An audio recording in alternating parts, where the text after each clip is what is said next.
Fungsi ATS atau fungsi Automatic Transfer Switch. Jika teman-teman ingin melamar kerja ke industri, pasti sering ditanya fungsi dari ATS. Seperti yang sudah kalian tahu ya, bahwa yang di sini yang kanan ini adalah contoh dari panel ATS, teman-teman. Oke, selanjutnya di sini seperti biasa ya. Jadi sistem daya listrik itu memerlukan sumber daya cadangan untuk menjaga kehandalan. Jadi dicontohkan, jika misalnya salah satu sumber daya listriknya mati, maka nanti akan membackup si cadangan ini. Kalau tidak ada cadangannya ketika listrik mati, ya mau memproduksi gimana si industrinya? Jadi harus memiliki sumber daya cadangan, teman-teman. Jadi automatic transfer switch ini digunakan untuk mengendalikan peralihan antara sumber daya utama dan cadangan. Jadi ini untuk manuvernya, teman-teman, dari sumber daya listrik yang hilang ke sumber daya yang cadangan, kayak gitu. Jadi ATS ini memastikan pasokan listrik yang terus-menerus dan keandalan sistem. Jadi dengan panel ATS ini ya, kita tidak perlu lagi repot-repot untuk secara manual perpindahan dari sumber daya listrik yang utama dan sumber daya listrik yang cadangan. Seperti itu, teman-teman. Untuk selanjutnya, teman-teman, fungsi utama ATS. Nah, ini teman-teman yang sering ditanyain ketika kita ingin melamar kerja. Ketika wawancara pasti kita ditanya fungsi utama dari ATS tersebut. Karena di industri sering sekali terpasang ATS, maka kita harus tahu sebagai teknisi. Harap dicatat dan harap diperhatikan, teman-teman.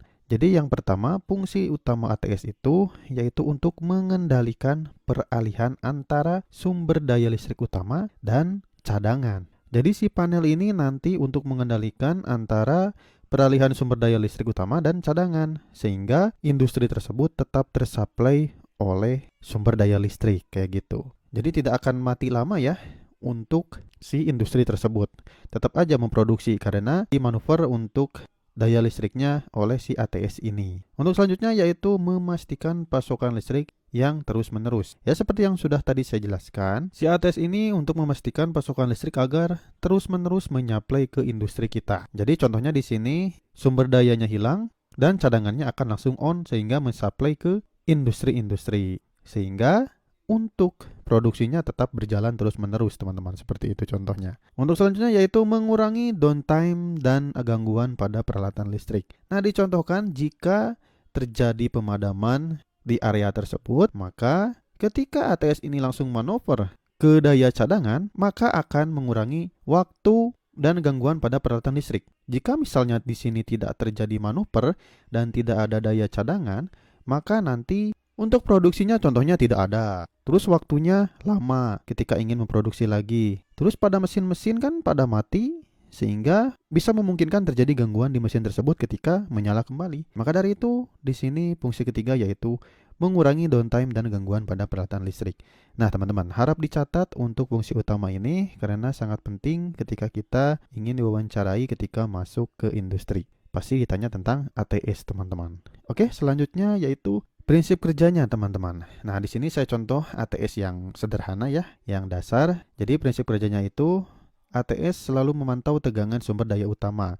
Maksudnya apa sih? Jadi ketika si tegangan dari sumber daya utama hilang, maka nanti akan langsung memanover ke tegangan yang cadangan. Jadi selalu memantau, istilahnya mah kayak gitu. Akan otomatis berpindah, teman-teman. Selanjutnya, jika sumber daya utama gagal atau tegangan di bawah ambang batas, ATS akan mengaktifkan sumber daya cadangan.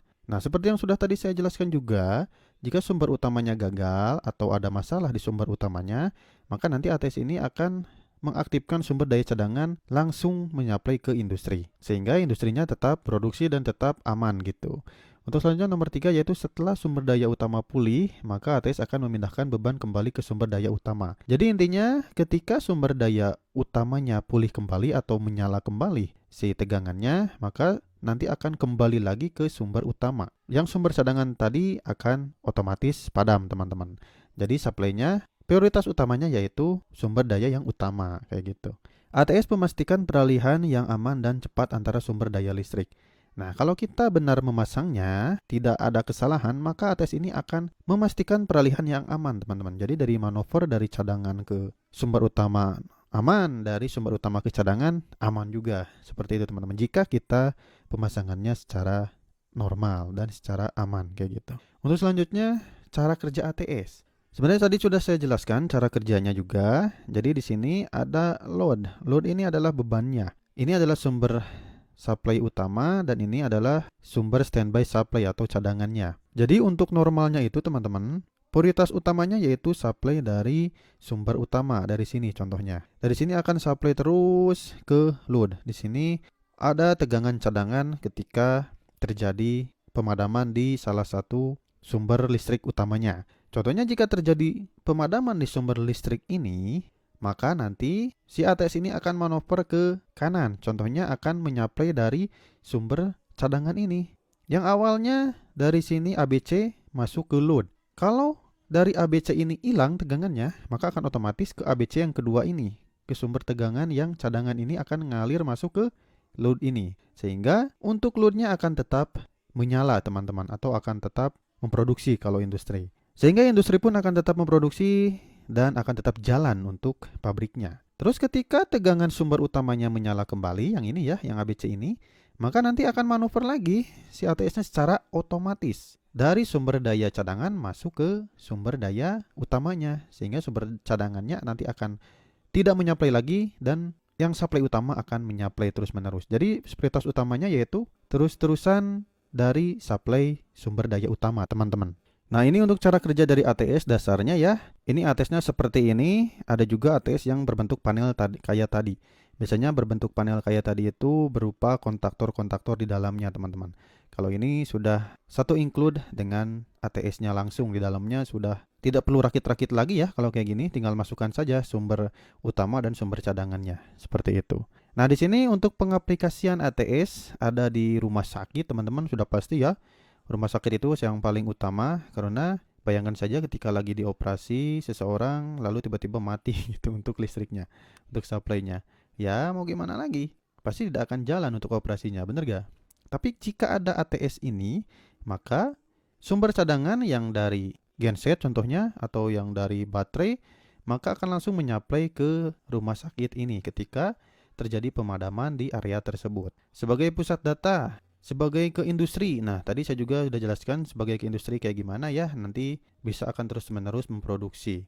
Terus bangunan komersial, contohnya seperti di hotel-hotel atau di apartemen, tidak mungkin kan selalu mati gitu, maka pasti akan ada daya cadangan, yaitu dengan manuvernya menggunakan ATS ini, teman-teman. Seperti itu. Nah, jadi mungkin segitu teman-teman untuk fungsi dari ATS ini. Jika teman-teman ingin PPT-nya silakan sedot saja linknya di komentar yang sudah saya pin teman-teman. Mudah-mudahan bermanfaat. Ditunggu untuk video saya yang selanjutnya.